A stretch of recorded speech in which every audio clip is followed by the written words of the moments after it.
Oke, selamat bertemu lagi dalam mata kuliah meteorologi yang. Jadi pertemuan kali ini kita akan membahas tentang tinjauan pustaka. Bagaimana menulis tinjauan pustaka secara baik dan benar. Dan masalah ini sering menjadi problem dari banyak mahasiswa. Bagaimana membuat sebuah tinjauan pustaka secara baik dan benar. Tinjauan pustaka dalam bahasa Inggris disebut sebagai literatur review, dan merupakan salah satu bab yang hampir selalu ditemukan dalam proposal penelitian. Ya, penelitian termasuk skripsi, tesis, dan disertasi. Ini pustaka, ya. Yang pustaka tidak dapat ditemukan dalam sebuah artikel jurnal ilmiah atau prosedur ilmiah. Dan fungsi dari tinjauan pustaka di sini diambil alih oleh bagian pendahuluan. Di luar negeri, orang sering juga menerbitkan literatur review sebagai artikel dalam jurnal ilmiah. Tinjauan pustaka atau tinjauan literatur juga diartikan sebagai ringkasan komprehensif dari penelitian sebelumnya tentang suatu topik. Ya, literatur ini dapat bersumber dari artikel ilmiah, buku, dan sumber-sumber lain yang dianggap relevan dengan bidang penelitian tertentu. Tinjauan pustaka ini juga harus menyebutkan atau menjelaskan, merangkum, mengevaluasi secara objektif, dan memperjelas penelitian sebelumnya. Tinjauan tersebut harus memberikan dasar teoritis untuk penelitian dan membantu para peneliti dalam menentukan sifat penelitian yang akan dilakukan.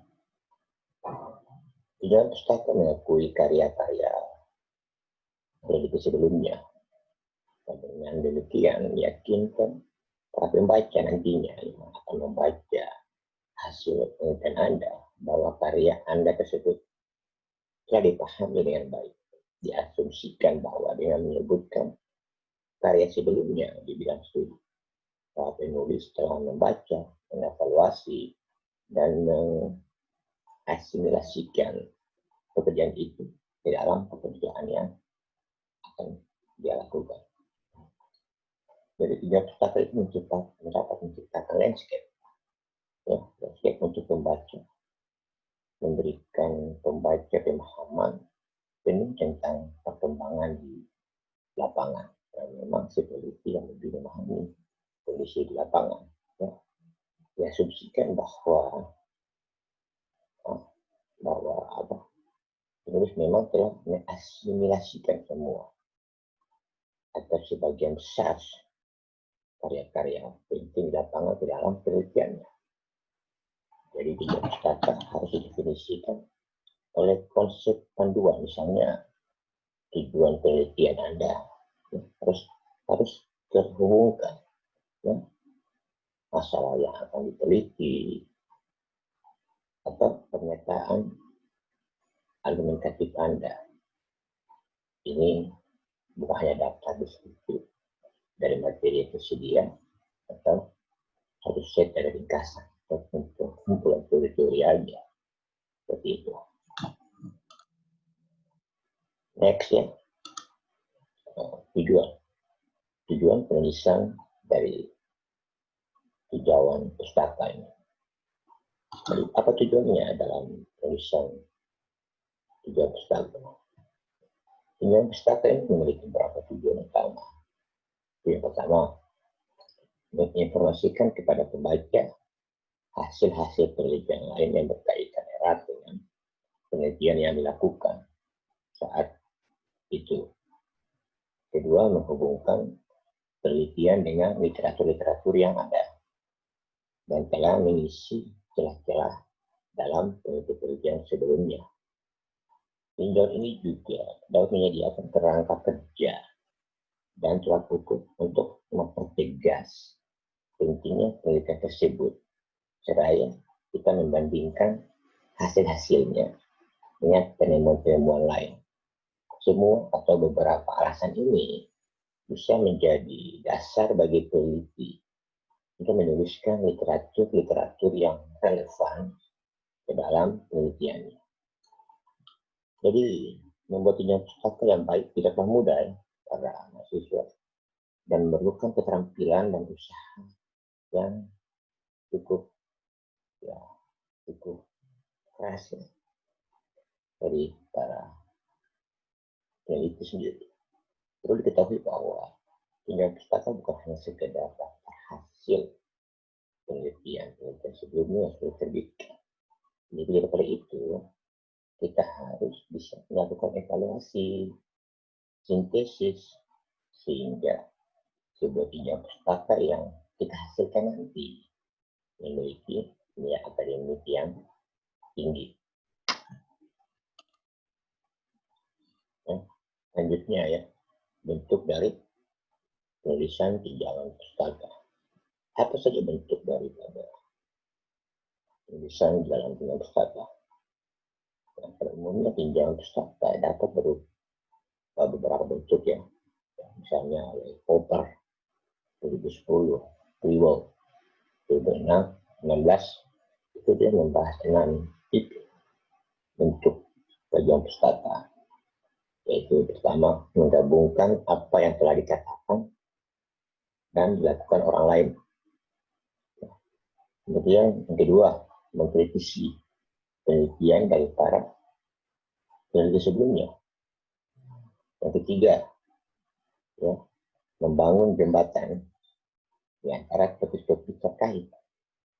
Dan yang terakhir, dalam mengidentifikasi isu-isu yang lebih viral, lebih sentral dalam suatu bidang. Selanjutnya manfaat dalam kita membuat tinjauan pustaka. Pustaka ini memiliki beberapa manfaat. Yang pertama, kita menguraikan variabel penelitian yang harus diperhitungkan oleh para peneliti, dan nantinya agar tujuan studi atau tujuan dari penelitian itu dapat tercapai. Yang kedua, memberikan batasan kepada penelitian. Maknanya adalah, batasan ini menunjukkan variabel bebas atau yang terikat, yang relevan dan yang tidak relevan batasannya, dengan memberikan batasan pada ruang untuk variabel. Yang ketiga, merupakan acuan. Maksudnya, acuan ini adalah bagi peneliti dalam mengartikan teknik analisis data yang dikumpulkan nantinya dalam penelitian. Dan yang terakhir, memberikan dasar pemikiran atau alasan itu dimaknai untuk dapat menyimpulkan hasil penelitian sesuai dengan tujuan yang hendak akan dicapai oleh penelitian tersebut.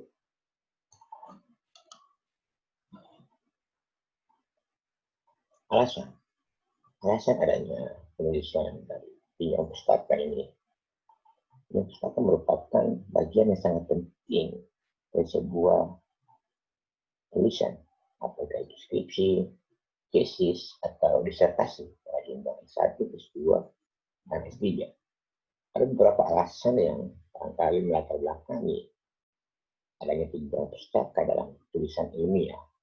Yang pertama, untuk menunjukkan adanya celah kosong atau gap dalam literatur yang perlu diisi melalui sebuah penelitian. Yang kedua, untuk mencegah agar tidak terjadi pengulangan yang tidak perlu dalam penelitian. Pengulangan.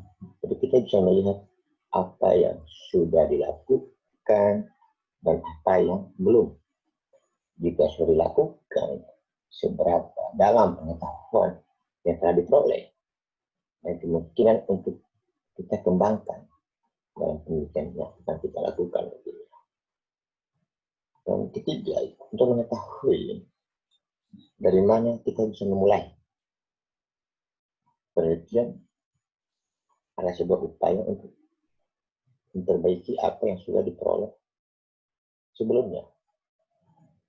Ya. Dan yang selanjutnya, untuk mengetahui siapa saja yang telah melakukan penelitian dan publikasi dalam berilmu kita masing-masing. Yang tujuan adalah agar kita bisa lebih mudah membangun jejaring akademik.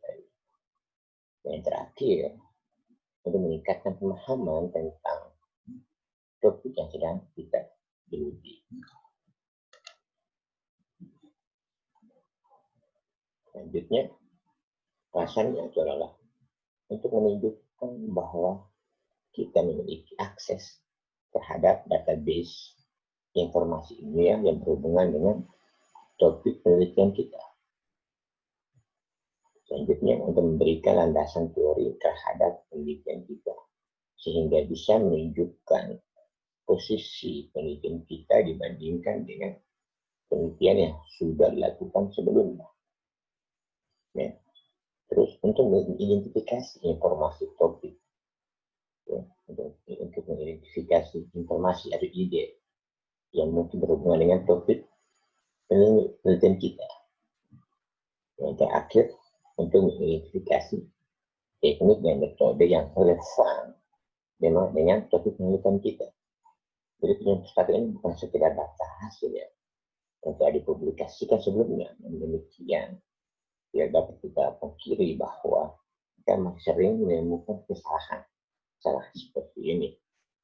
Jadi pustaka masih dibuat hanya dengan melaporkan kembali hasil penelitian orang lain tanpa mencoba untuk melakukan evaluasi, membandingkan, dan mensintesakan antara satu hasil penelitian dengan hasil penelitian yang lain.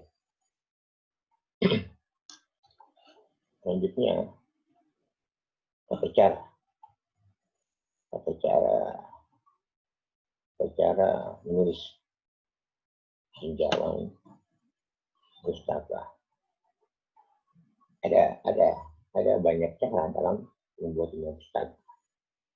Tetapi sebagian besar para sarjana melakukannya dengan cara yang sistematis untuk menangkap, evaluasi, dan menyimpulkan pustaka atau literatur yang ada.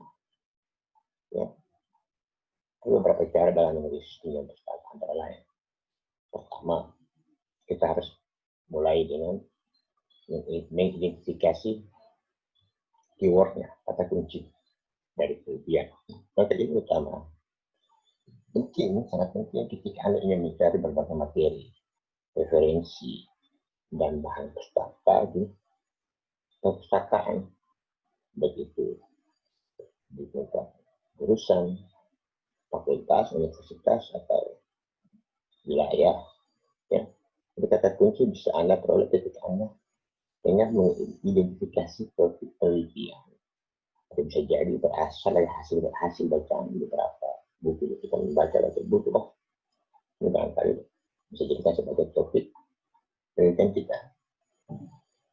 Next, setelah itu kita harus memperoleh kata kunci, misalnya lahan.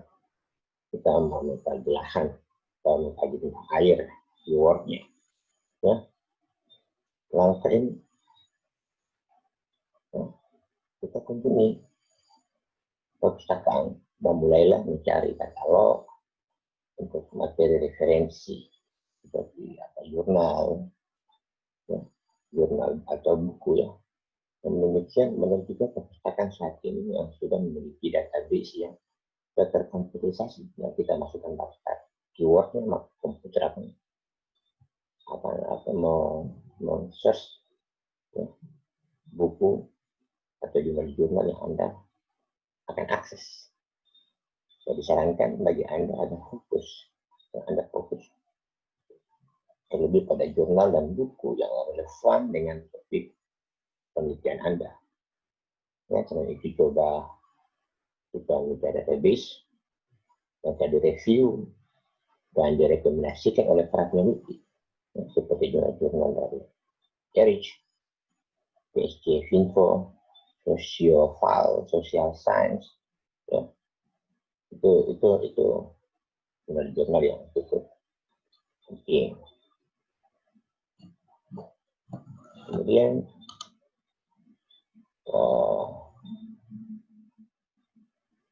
kita menemukan berikutnya kita mencari 50 laporan penelitian seperti artikel atau buku yang berhubungan dengan topik penelitian kita nantinya. Ya.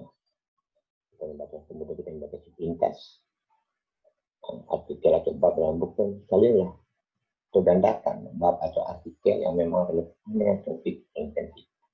Nah, proses ini pastikan bahwa artikel atau buku tersebut cukup memberikan kontribusi yang memadai untuk tunjangan peserta yang akan kita lakukan. Jadi ketika kita sudah mengidentifikasi beberapa literatur, maka kita mulai merancang peta literatur yang akan dibahas secara detail pada sub-sub bab nantinya. Peta literatur, ya, literatur map yang merupakan jenis gambar visual yang menampilkan, ya, literatur berdasarkan kita punya topik penelitian. Peta inilah yang nantinya akan menggambarkan bagaimana penelitian kita memberikan kontribusi pada literatur yang ada.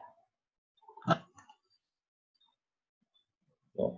Jadi setelah membuat ringkasan, ya, dari beberapa literatur yang ada kita peroleh, ini saatnya kita membuat dengan pustaka dengan menyusunnya secara teoritis atau berdasarkan konsep yang penting. Next, nanti di akhir tinggal pustaka bicarakan pandangan umum Anda tentang tema secara keseluruhan. Jadi kita memperoleh literatur yang ada, lalu jelaskan mengapa penelitian Anda benar-benar memiliki kebaruan, ya, jika dibandingkan dengan literatur yang sudah ada. Saya juga dapat mengemukakan kritikal tentang pustaka yang sudah ada dan menunjukkan kekurangan serta masalah-masalah dan metode yang ia gunakan. Ya, seperti itu.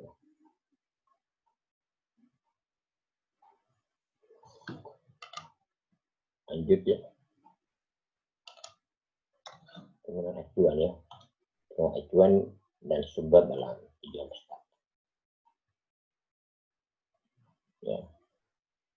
Secara garis besar sumber bacaan ini dibedakan menjadi 3. Dua ya, menjadi 2. Sumber primer dan sekunder. Sumber primer adalah publikasi di mana seorang melakukan penelitian kemudian diterbitkan. Ya. Itu secara langsung ya. Penulis mengkomunikasikan temuannya secara langsung kepada pembaca. Sumber primer penelitian pendidikan, penelitian kegeografian, itu misalnya dalam jurnal, misalnya jurnal direct atau Science Direct, itu ada, bisa dicari di internet ya. Ya, ada jurnal yang diterbitkan selama setiap bulan, ada 3 kali dalam 1 tahun, dan artikel yang merupakan laporan dan hasil penelitian kita. Kemudian sumber sekunder, ini adalah publikasi di mana penulis mendeskripsikan hasil karya orang lain. Ya. Sumber sekunder ini adalah buku, textbook, ensiklopedia, bisa kajian penelitian atau buku-buku tahunan. Jadi tujuan pustaka dapat dilakukan terhadap beberapa sumber. Di antaranya textbook, jurnal, tesis. Ulang, tujuan pustaka dapat dilakukan dari beberapa sumber, textbook, jurnal, dan tesis, deskripsi atau disertasi ya. Textbook ini biasanya memuat teori-teori yang relevan terhadap suatu topik atau area tertentu. Ya. penelitian pustaka dilakukan untuk mencari landasan teori yang relevan dengan penelitian. Bisa, misalnya, ya, Pak Sugiono dalam bukunya di tahun 2012 itu mengatakan bahwa landasan teori perlu ditegakkan agar penelitian memiliki dasar yang kokoh dan bukan sekedar perbuatan trial and error, coba-coba ya. Landasan teori menunjukkan bahwa penelitian yang dilakukan merupakan cara ilmiah untuk mendapatkan data-data yang akan digunakan. Jadi keunggulan dari buku teks adalah biasanya lebih luas cakupannya daripada jurnal. Kelemahannya biasanya kurang mendalam dan kurang up to date dibandingkan dengan jurnal. Kebaruannya itu maksudnya. Terus jurnal. Yang kedua jurnal. Jadi pilihlah jurnal yang dapat digunakan sebagai sumber literatur ilmiah. Ya, jurnal biasanya memiliki ketentuan jurnal mana yang bisa digunakan dan mana yang dapat digunakan sebagai sumber literatur. Ya, pada jurnal kita dapat memperoleh informasi penelitian terdahulu yang relevan, baik tujuan yang digunakan, metode yang digunakan, maupun hasil yang diperoleh, dan dapat membantu ya, para mahasiswa dalam melakukan penelitian. Yang selanjutnya tesis atau skripsi atau karya tulis ilmiah mahasiswa dapat dijadikan sebagai sumber literatur selama memenuhi persyaratan yang ditetapkan. Jadi bila kita harus memilih mana karya ilmiah mahasiswa lain yang memang layak dijadikan sebagai sumber literatur penulisan ilmiah. Setiap kampus biasanya memiliki kebijakan mana yang dapat digunakan dan mana yang tidak dapat digunakan. Ya, jadi kalau skripsi mahasiswa memang anggap baik layak, hasilnya cukup memberikan hasil yang cukup relevan yang kita bisa mengajukan menjadi sebagai sumber bagi Anda lanjutkan hasil penelitian dia.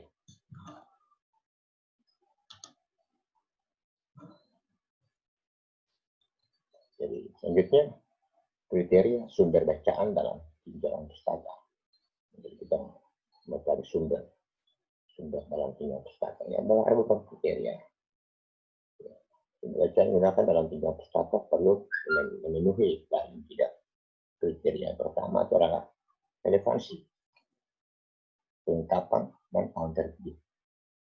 Relevansi ini itu membahas semua literatur yang diperlukan untuk menjawab penelitian, pertanyaan penelitian, research yang telah ditetapkan.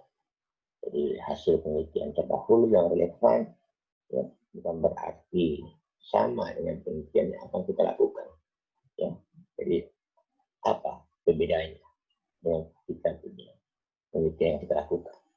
Jadi hasil penelitian terdahulu yang relevan juga bukan berarti sama dengan penelitian kita dalam ruang lingkup yang sama nanti. Selanjutnya kelengkapan. Maksudnya adalah mencakup beberapa bank literatur.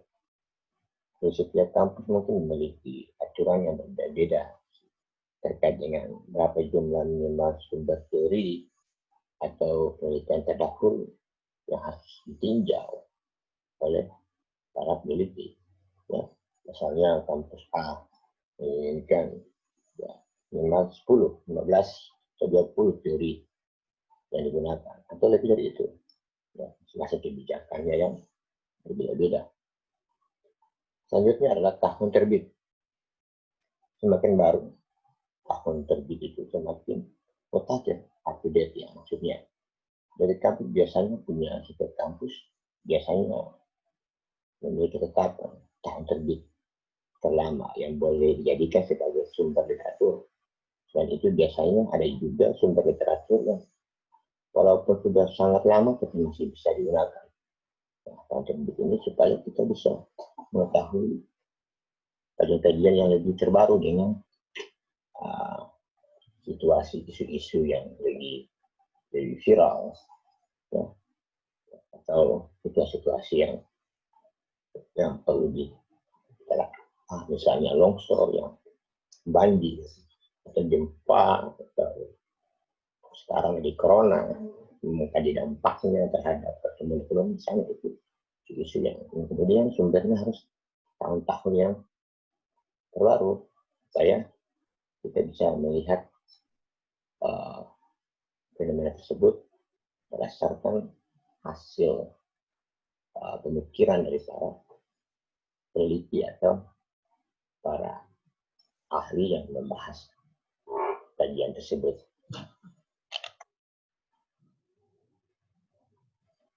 Jadi kita melakukan literatur review, telah ada sebuah literatur, situ ada summarize, synthesize, compare, contrast, dan criticize.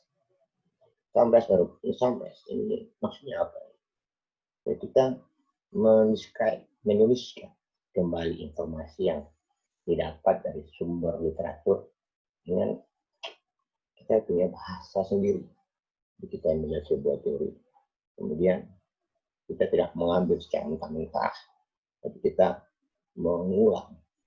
menjelaskan ulang dengan apa yang kita pahami dengan bahasa kita. Sintesis, ya, kita memahami sebuah kesimpulan berdasarkan analisis terhadap lebih dari satu teori atau pengertian terdahulu. Itu membuat sintesis. Ya. Next, compare. Ya, kita membandingkan, mencari persamaan antara satu literatur dengan literatur yang lain. Ada persamaan antara penelitian terdahulu dengan penelitian yang akan dilakukan. Jadi, compare ini dapat memadukan antara satu teori dengan teori yang lain. Atau kita bisa mereduksi. Tidak terlalu luas ya. Mengurangi. Mengambil intisarinya. Kontras ya. Atau kontrasnya kita mencari perbedaan antara penelitian yang akan dilakukan dengan penelitian terdahulu. Maka terakhir ini kita melakukan kritik, ya, mengungkapkan kekurangan pada penelitian terdahulu. Ya, petinjau pustaka dapat menunjukkan apakah mahasiswa memahami teori konsep dan konteks penelitian atau tidak. Jadi, untuk melakukan petinjau pustaka dengan baik, mahasiswa dituntut untuk mesti harus banyak membaca.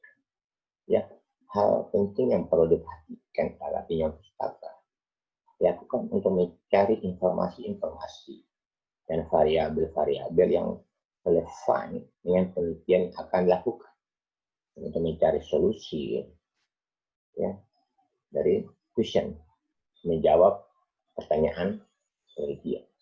Oleh sebab itu, petinjau pustaka tidak bisa dilakukan dengan asal caplok aja, apalagi copy paste dari hasil karya orang lain yang belum tentu relevan dengan penelitian yang akan dilakukan. Dari petinjau pustaka yang dituliskan di bab 2 itu kita dapat berdiri sendiri karena berkaitan dengan research question, pertanyaan penelitian yang dituliskan di bab 1 misalnya. Selanjutnya tahapan dalam membuat tinjauan pustaka. Yang pertama kita membuat outline, kemudian kita mencari literatur, menyusun dengan bahasa sendiri dan melihat umum, bagian daripada judul dan outline ini. Tekan outline adalah kata kunci informasi yang dijadikan sebagai acuan dalam proses pembuatan tinjauan pustaka. Kemudian kita hunting literatur. Literatur adalah sumber beberapa informasi yang kita dapat dari berbagai referensi, seperti situsnya bisa, buku, ya, dan lain-lain sebagainya yang berkaitan dengan tema penelitian yang akan kita susun. Kemudian menyusun dengan bahasa sendiri untuk menghindari duplikasi, plagiat, apapun namanya, karya mudah karya penelitian kita dapat dipahami, hendaknya kita menggunakan bahasa sendiri ya, dalam tulisan yang kita buat. Nah, yang terakhir melihat umum bagian judul. Jadi judul merupakan salah satu tolak ukur ya, sebagai batasan sampai mana kita mencari uraian, menjelaskan pemaparan sehingga tidak merambah pada judul lainnya yang melenceng dari judul yang kita buat nantinya. Jadi menggali informasi dari banyak sumber, jangan hanya berasal dari satu sumber aja.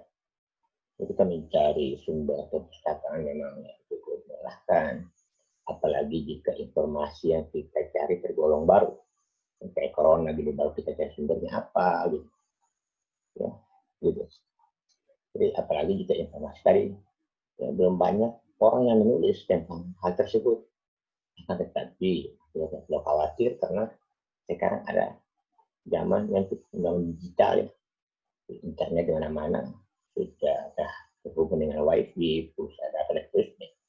Jadi sudah banyak referensi yang dimuat dalam versi digital. Yang dibutuhkan hanya kesabaran, keuletan, serta jaringan yang luas untuk menemukannya. Ya. Jadi sosial media yang sesuai dengan disiplin ilmuwan kita. Karena itu bisa jadi salah seorang member grup tergabung dalam grup misalnya. Ya, kita cari, kita buat rek terhadap topik yang kita buat. Ada member yang akan mengupload ini loh materi yang bisa kita share seperti itu.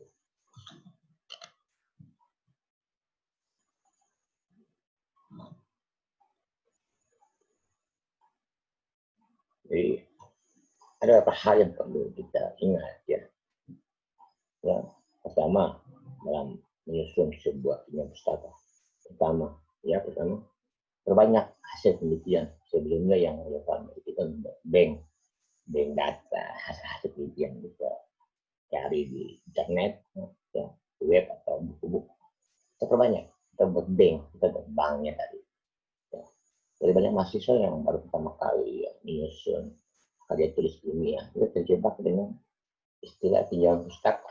Mereka masih menganggap bahwa pinjaman pustaka itu harus bersumber dari buku. Padahal buku dengan topik-topik tertentu sangat sulit untuk dijumpai. Jadi rata-rata mahasiswa belum terbiasa menggunakan hasil penelitian sebagai referensi. Padahal roh sebuah pinjaman pustaka itu ada di hasil penelitian sebelumnya. Kenapa? Karena pada saat Anda membahas hasil penelitian, maka Anda harus membandingkan hasil Anda nantinya dengan hasil penelitian sebelumnya. Jika hasil penelitian sebelumnya tidak ada cantumkan di pinjaman pustaka, maka saat itu juga Anda harus melakukan kembali proses pencarian literatur, dan itu cukup menyita waktu pastinya. Yang kedua itu jangan lupa parafrase. Parafrase merupakan salah satu proses yang Anda lakukan saat pembuatan pinjaman pustaka. Jika Anda melewatkan proses ini, maka bisa dijamin karya yang Anda hasilkan akan dicap sebagai karya plagiat. Ya, dan bisa jadi akan berimplikasi, oh Anda ini mengambil judul orang lain, ya, kemudian tanpa hasilnya sama, judulnya sama, tujuannya sama, teoritisnya sama, metodenya sama, ya, kemudian Anda menulis, jadikan sebagai judul penelitian Anda, yang kemudian dibawakan dalam sebuah ujian sarjana misalnya. Nah itu kemudian dikomplain oleh orang tertentu yang memang Anda plagiatkan, itu bisa berimplikasi hukum, dilaporkan, endingnya ya di penjara. Jadi parafrasenya apa sebenarnya? Dalam istilah linguistik berarti apa? Pengungkapan kembali sebuah konsep dengan cara lain dalam bahasa yang sama, namun tanpa mengubah maknanya. Parafrase memberikan kemungkinan kepada sang penulis untuk memberi pemekanan yang agak berlainan dengan penulis asli. Seperti itu. Jadi seharusnya seorang peneliti mengkaji pustaka yang dibacanya, ia harus memperhatikan tadi hal seperti itu.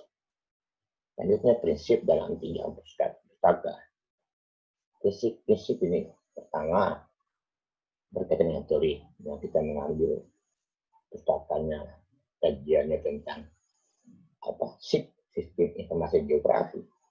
Kemudian teorinya tentang pendapatan itu berbeda. Begitu. Ya.